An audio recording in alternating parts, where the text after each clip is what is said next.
Alright, here we are with the 8th book in the Rangers Apprentice series. And this is the Kings of Clonmel. This is in Danish, just like the last one, and so is the next one gonna be, but that's gonna be fine. So this one stands at just about a 4 on the story graph, which I've started to use instead of what's it called? Words, Goodreads. There we go. So yeah, The Kings of Clonmel was written in 2010, and 8th out of 12 books in the main series, and then there's Brother Band, and there's the Royal Ranger series as the sequel series, and then there's the early years, is that what it's called, something like that, which is the prequel series. For this cover, we have, of course, Clonmel Castle. Or Clonmel is the country, I don't remember what the castle is called, but that's there. Then we have the Sunrise Knight, which is gonna be Horus, and we of course have his assistant, the Ranger Will. And this cover specifically, I absolutely do not like. I detest it. It is so ugly in my opinion. It is uninspired, it's boring, and it's just meh. Even the funky Celtic pattern that the Ranger's Apprentice always has up here in the top is like faded out boring. I don't think this is a very good cover, even though it does continue on, but it just gets boring. So sadness. So yeah, let's discuss the book itself.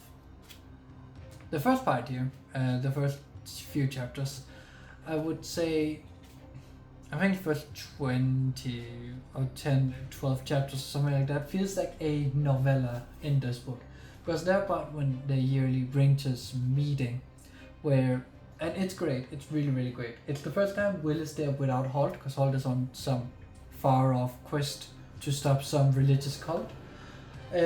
While Will is there as a full-fledged ranger for the first time.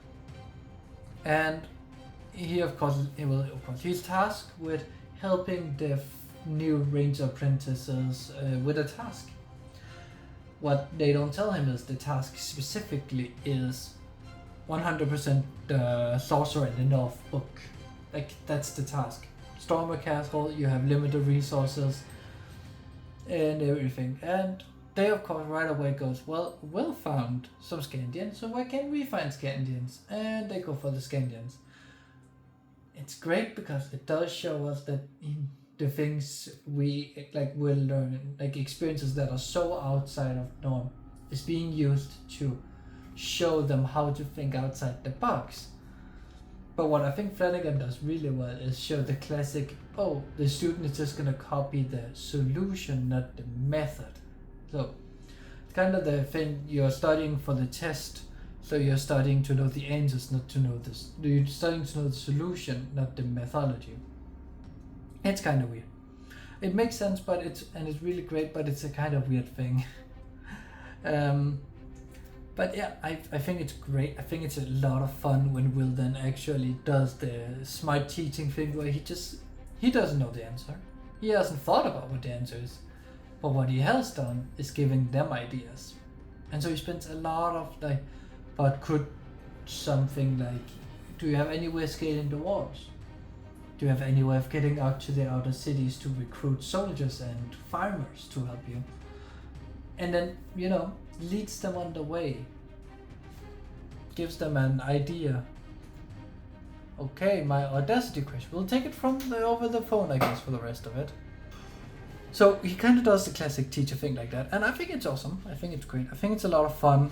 Then of course we have the entire thing with getting out the new area, dividing the country, the 50 zones. He's hoping for a bit more of an interesting area, but he's not getting that. Then we learn that he's invited back to Redmond, and the reason for that is because the leader of the Rangers, I don't remember his name right now, Crowley. First page I look up on Crowley. Crowley has decided to make an international task force, which, for something that's supposed to be a domestic force, is using it as an international force is kind of but again, makes sense. That's what you do in the real life. The Americans have the CIA. Denmark probably also have something, probably PET, the police special intelligence service, I think they're called in English or something like that. Like, they probably work both domestically and foreign, and that's what's going on here. He's kind of creating this world's equivalent of the FBI and the CIA, except for they're under the same and they work together and they're not trying to topple governments in an evil way. I don't know. It gets a bit blurry when you start thinking of stuff like that. But yeah, that's really why he then removes Will from his own area. It's great. It's a genius thinking. It's fun way of doing it, and it keeps the gang together. And he of course recruits Horace because he's like, we might need the muscle. We might need a soldier. So, but that's entire like first quarter or fifth of the book or something like that, and it honestly feels like a different book story. Well, of course, all while this is going on, Holt is chasing down this cult called the Outlanders, and it's a little childish. It is a children's book, but it's a little, oh, here we are with our god. Oh, because we arrived. Suddenly bad stuff shows up, but it has nothing to do with us, but we can stop. Like, it's a little too convenient. But he's trying to stop the outsiders, and he learns that they are in his old country of, is it called Hibernia? Yeah, Hibernia. And that's something I want to talk about quickly. This book has a map. Finally, we're getting maps. I just wish we would get Hibernia too and Scandia, but we're getting there. We're getting more and more maps. Now, for the main story, and this is going to be done a little free because the story is pretty simple. Will, Horace, and Holt, they travel to Hibernia to stop them. And along the way, they try and figure out what is going on, and they find all the suspicion and all the death and destruction. And they also learn that Holt is of course a prince, and we're actually originally the crown prince of the kingdom of Clonmel, which is one of several Hibernian kingdoms. But what is really interesting is all are kind of weak, and I guess it's a reference to early what's it called, Irish history, where it was multiple small kingdoms and you had like the major ones on the like British Isle. I don't know, probably something like that. But yeah, I think that is fine, you could say, in a way. It's not the worst way of doing it. I think I would have liked for us to learn more about Hibernia as a country, but could have been worse. Now, multiple things happen in this story here, and really a lot of time will split up from Holt and Horace. They're really using the fact that Will is now full-fledged ranger to have him go on these reconnaissance, scouting, and smaller mini operations within the larger one, and I enjoy that. I actually enjoy splitting the party a lot. And I really like we get to see great character development of Horace, becoming more and more shrewd, being more into understanding the classic ranger jokes. In this one, he even starts pulling Holt's leg and all, and it's great fun. And then of course we have the cities and the people of Hibernia, and they're of course very don't really trust anybody, and understandable, but at the same time they also feel a little too trusting, because they will tell, like if you ask where is something, they will tell you where it is, and it's explained a way of them being, oh no, if we tell you how to get out and away, it won't be us who gets killed. But at the same time it's like, but really, is that how it's gonna work? Most likely not. So I'm a little iffy on it, but it's not the end of the world, so I'll live with it for this book, you know. then there's more, like one of the big ones is the first city they get to. They learn about like that it is on. They know what's going on, but they have not yet been visited by the outsiders. But they learn of another big city who has, and so Horace and Holt travels there. Will follows along for a while, and then they split up. And so Holt and Horace, they go visit the new big city. They actually meet the leader of the outsiders, and I don't remember his name. I honestly don't, but I like him a lot because he's evil, but he's very much he's called Tennyson. He's evil, but he very much uses his charisma to ensnare and control everything. Even Horace goes, if he didn't know Tennyson was evil, he would think he was a good guy, trying to protect, trying to be nice, and spread some love, peace, and harmony. But he's very much evil, and he's very much the one orchestrating these attacks on cities and killing people. And that's what they find out. Kinda. They overhear it, and they decide to go back to the city they started in. Will finds out directly what the plan is by following the tracks of some of the groups. And here we get small scenes of Will using his ranger stuff. The book has, the series has gone from being very much ranger-esque to being more interpersonal stories. Very much more the humor and the stories are carried by the way characters interact with each other now than when in the earlier books, where it was definitely a lot of it's also just how cool the Rangers are. Don't get me wrong, still carries far, they're still incredibly cool. But it's kind of different now. I like it. But we do get some good little action scenes of Will infiltrating, learning what's gonna happen, and him hurrying back. And his horse Chuck has become more and more of a character, and that's awesome. I want him to be more of a character because he's so he's so important to the story.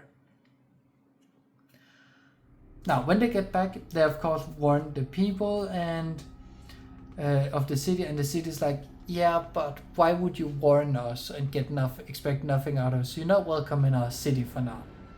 And Holt and Horace and Will like, okay. Well, Holt and Horace like, okay, fine. Will, of course, could sneak in as a troubadour, and I'm glad they kept that. That's an awesome detail to keep. It adds some great depth to Will. Of course, he gets back out in the morning before the attack, and he shares some food with the two others that he brought from the inn, and just in general, being a nice, friendly guy. But when the fight comes, it's a very short fight, the attack on the city, and that's okay, in my opinion, because it's just what it's gonna stand for. Horace is gonna it's gonna do exactly like he did when they went up north, I think it was. No, not north, they went to, was it South Celtica they went to in that book? I think it might have been Celtica, where he was the Knight of the Oak, Royal Knight of the Oak Leaf. Well, here he's the Sunrise Knight, or the Dawn Fighter, or whatever it's called in English. This book is Danish, so I'm translating it in my head. It's fine reusing it. It's done a little better here in a way, because it's more thematic and it's more easier to argue from it. And of course the myth is spread out, and the myth is supposed to be a local thing from the Hibernians, so that's why Holt decided to use it to fight off Tennyson's by saying, you already have a myth of, in case of trouble, this knight will show up. He shows up now. Trouble has come. How difficult is that to understand? In a way, it's kind of fun, kind of interesting. I said that a lot now, but after the fight, they travel back to the mains. They travel onward to Clonmel, the castle, and here they meet the king, who's an absolute horrible person who actually had already planned to sell out his people to Tennyson, and so they knock him out, and Holt takes his place. And I think anytime they pull Holt's leg or make him go out of his comfort zone, it's the funniest thing in the world. Because he is just that tired old man who just wanna keep everything how he knows. don't want to get shaved in a specific way, don't blah blah blah. So it's just some of my favorite scenes is when Holt is complaining and they get to pull his leg. I don't know, I think there's always something funny when the young ones get one over the older. And of course, Holt they get to talk with Tennyson because he comes by, and Holt is like, no, I will no longer work with you. I have my own knight, mythical fighter for me, not you stupid god. And I invoke this holy thing of fight to the death. And because I believe so much more in my knight than yours, I will take on 2 of your best fighters against my 1. And people are ecstatic. This of course leaves Holt's brother with no choice, and when all the setup is done basically for the fight, because the fight takes place in a certain amount of days afterwards, because it has to be planned out, and the king comes out again as himself and not as Holt. He hears his people cheering for him for the first time, and he realizes, this is kind of nice. I like people not hating me. Not being a bad king, it's kind of kosher, you know. So that happens, and all the preparation stuff happens, and Horace fights the first guy, and I'm kind of skipping a lot of it because it's a lot of it's a relatively thick book for the age group, but not a lot actually happens. But Horace fights the first one. Will like they find out that he's been poisoned by these mercenaries from what is basically Venice. I think they're even called Venetians. I'm not quite sure, but you know, they of course the way they have to because they have to convince that he was poisoned, and that's why it was okay for Will to shoot the enemy fighter. And Will's like, all right, I have proof. Go bring this ice cellar and go bring this glass of water, like, and then he goes, okay, and he tells the ice cellar tells his story, and everybody goes, oh, but that's just conjecture. It doesn't prove anything other than, you know, he was close and all that. And then Will goes, I know. Good thing I arrived just before he did. I have this glass of water from the water pail before he managed to pour it out. And if nothing's wrong with the water, the guy should voluntarily drink the water, right? Like, that's logical. The water's fine. Why wouldn't you drink it? And so Will gets some of the soldiers to try and force him to drink it. And of course the mercenary panics and is scared. And Will realizes, well, everybody realizes, oh shit, he was actually poisoning. And so Will goes, I will duel him to the death, 1 shot each. And that one is a great little duel. He uses Will uses his bow, and the other one uses a crossbow. And of course the mercenary misses, because Will realized last second that the mercenary would shift as he shoots, so Will corrects his aim, and he basically moves into the shot and dies. And it was very addictive. It was a great scene. It was very tense. And then they find out the king is dead too, of course, and the nephew of Holt becomes the king instead. So yeah, that's really the story. It's a great story. It's fun. It's not the best in the series. I think if you by now have read the 7 other books and you're at the 8th one, I think you should, because they're not bad. Like, this is definitely a 3.5 star out of 5. So definitely above average by quite a bit. So that's really, I think my main problem with the book is the outsider as a concept. Like, the strategy is just a little too convenient for my taste. And I don't really like that. I think that's a shame. I think it could have been done way better if it wasn't so convenient. But that's my beef with it. I still think it's a great book, and I still think you should read it. And next time we're going to be reviewing the War of the Dwarves. So leave a like, comment, and subscribe for that. And I'll see you all next time. Goodbye.